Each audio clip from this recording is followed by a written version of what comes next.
ô nó món nó ấy cho tròn tủ đó chứ mà nó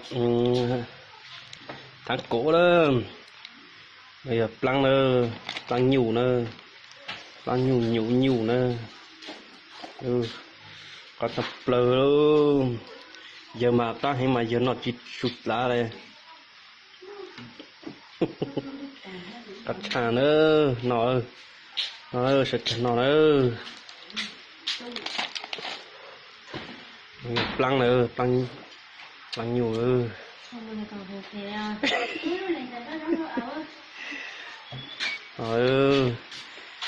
giờ mà nó luôn xí xíu đấy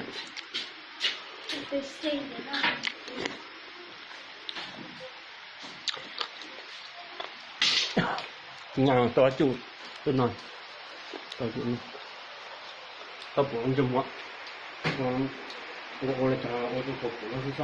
为什么？他晚上怎么还？记得。他不用。我在那看不知道呢。我怎么没跟几个人不讲呢？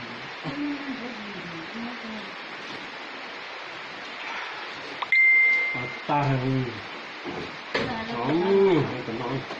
站着呢？站着就叫什么？啊，我在这个门那块搞。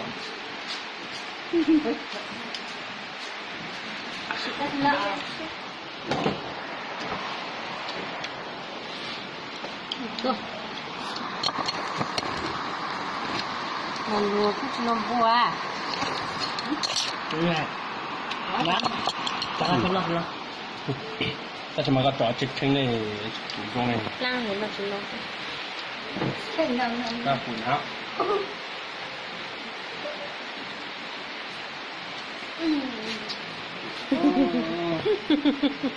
Rất tuyệt. Nhìn bọc phủ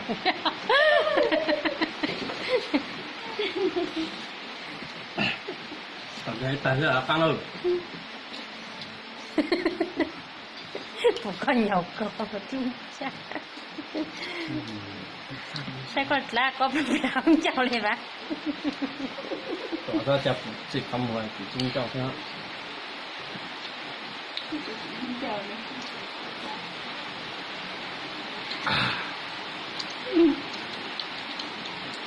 Cái nào? Được rồi. Còn hai tụi nó nào thì cũng mình nó. Rồi, còn tao chứ tụi nó. Chúng ta cái như vậy. Cái chuyện nó chết tuổi hay chúng ta cắt thì nó đặt tay. Rồi này ha. Còn một ta còn chưa anh chỗ rồi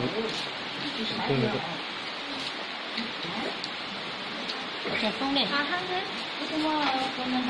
nó đặt tay luôn cái đặt tay nó mọc lại thì nó ăn nhiều nữa xếp nó thằng khí luôn câu không thể cơ thể nó mọc ra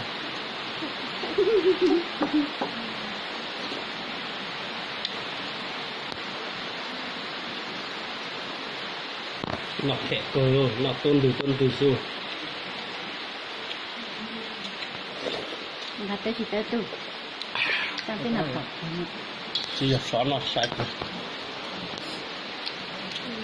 cao thì dài nhiều máy tốt nữa còn là cái chỗ quản máy cơ cái này cái sao chỗ tủ một lưỡi vậy nó thay rất là có căng đây cái là của sáng trắng gan đang của đang táo thì có táo sáng một cái này đâu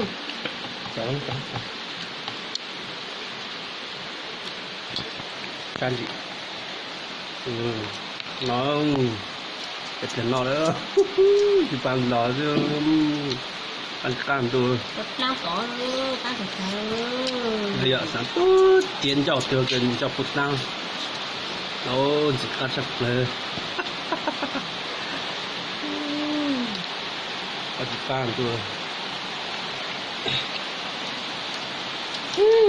chị xe à xe miền nọ không thấy chị xe à trong còn tỏi cái sai nè ha xe nọ gì chủ được hả hả sai rong chẳng tay này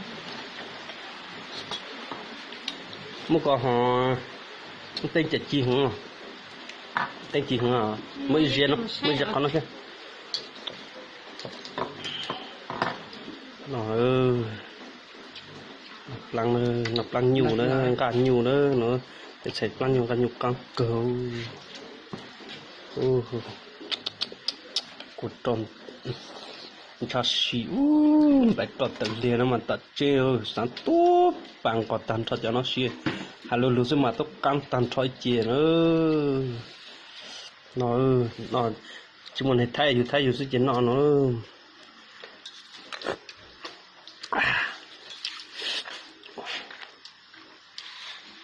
chơi nó